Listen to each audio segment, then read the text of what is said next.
Bonjour, et bonne et heureuse année à tous. Bienvenue dans cette première présentation de cette nouvelle année. Nous la démarrons avec les fonctions max science et min science. Pour rappel, la fonction max de base permet d'extraire la valeur la plus élevée d'une série de valeurs. Son application sur notre plage allant de D2 à D19 nous renverra la valeur 6433.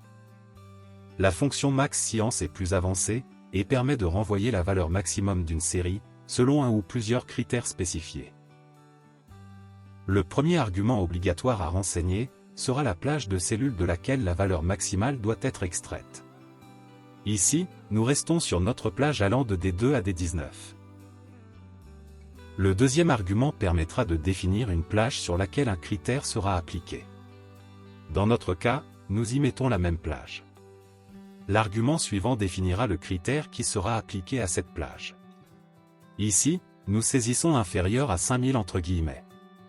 Nous obtenons 4970, qui est la valeur la plus élevée des valeurs inférieures à 5000. Nous réappliquons notre fonction sur la plage allant de D2 à D19, mais cette fois-ci, nous appliquons un critère sur la plage allant de C2 à C19. Précisons que les dimensions des plages doivent être identiques. Le critère sera la valeur nord entre guillemets.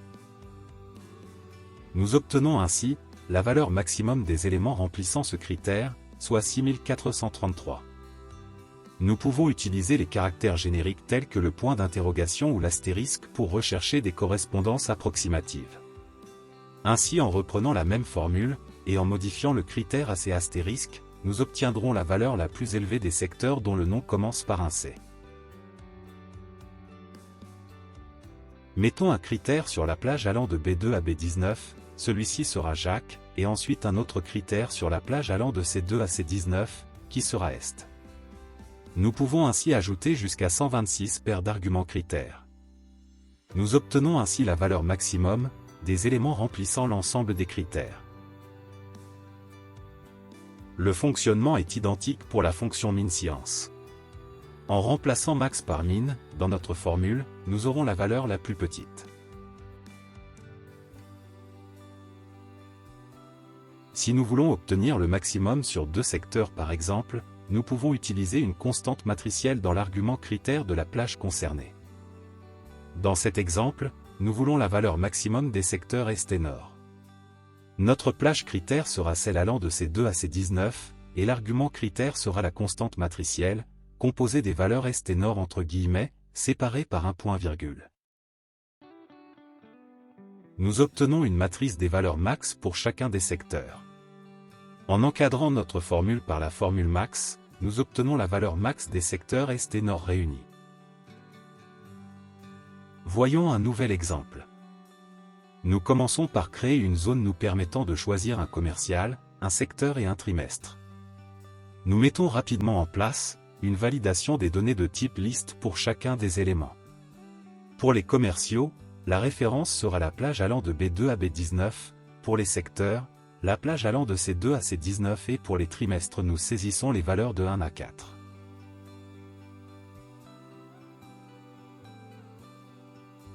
Le premier argument de notre fonction max science sera notre plage allant de D2 à D19. Notre première plage critère sera notre plage allant de B2 à B19, son critère sera notre cellule G5. Nous testons si celle-ci est vide avec la fonction si. Si cela est le cas, nous mettons un astérisque entre guillemets pour avoir toutes les valeurs, sinon nous aurons G5. La deuxième plage critère sera la plage allant de C2 à C19, et son critère sera la cellule H5, que nous testons de la même manière que précédemment. En choisissant le secteur Est dans la cellule H5, nous obtenons la valeur max de tout le secteur. En précisant le commercial Jacques en G5, nous obtenons la valeur max pour Jacques du secteur Est. Ou Antoine si nous le sélectionnons. Pour les trimestres, nous ajoutons une plage critère allant de A2 à A19. Nous mettons l'opérateur de comparaison supérieur ou égal entre guillemets. Nous ajoutons une esperluette pour le concaténer à la fonction date. Son premier argument sera l'année 2023. La valeur du premier mois du trimestre sera définie par la valeur de I5, à laquelle nous additionnons entre parenthèses sa valeur -1, fois 2. La valeur du jour sera le chiffre 1. Nous ajoutons une nouvelle plage de critères identiques à la précédente. Nous reprenons le même critère que précédemment. Nous y mettons l'opérateur de comparaison inférieur entre guillemets. Et ajoutons 3 à notre formule donnant le mois dans la fonction date. Nous aurons donc le numéro du premier mois du trimestre d'après. Nous pouvons maintenant choisir un trimestre, et obtenir le montant maximum obtenu pendant celui-ci. Nous avons par exemple, une valeur max à 4970 pour le troisième trimestre. Nous pouvons ajouter un critère en choisissant Sophie en G5, et nous obtenons la valeur la plus élevée de Sophie pour le troisième trimestre. Pour finaliser la formule, nous devons gérer l'absence de choix d'un trimestre en testant la valeur I5. Dans le premier critère, si I5 est vide, nous mettons une valeur par défaut 1. Dans le deuxième critère, la valeur par défaut sera 12. Ainsi nous aurons une recherche dans une année complète. Maintenant, en l'absence de choix de trimestre, la valeur max de Sophie sera donc de 6297. Nous pouvons adapter nos choix en fonction de nos besoins. Voyons un dernier exemple. Nous utilisons la fonction unique sur notre plage allant de C2 à C19, pour obtenir une matrice sans doublon de celle-ci.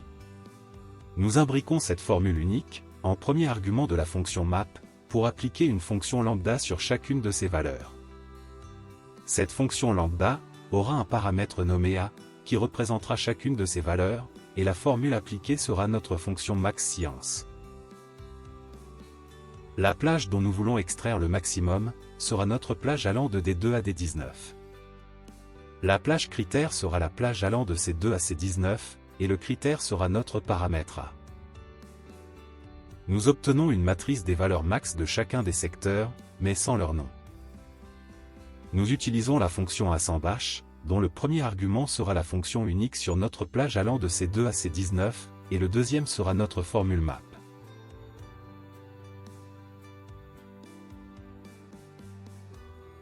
Le résultat renvoyé est une matrice de synthèse des valeurs max par secteur. Nous vérifions en choisissant dans l'exemple précédent, le secteur nord, et c'est le bon résultat. En résumé, la fonction max_science permet de filtrer les données avant d'en extraire la valeur max. La possibilité d'appliquer plusieurs critères permet d'obtenir des résultats précis et correspondant à ce qui est recherché. Ainsi s'achève cette première présentation de 2024. Merci pour votre attention. À bientôt.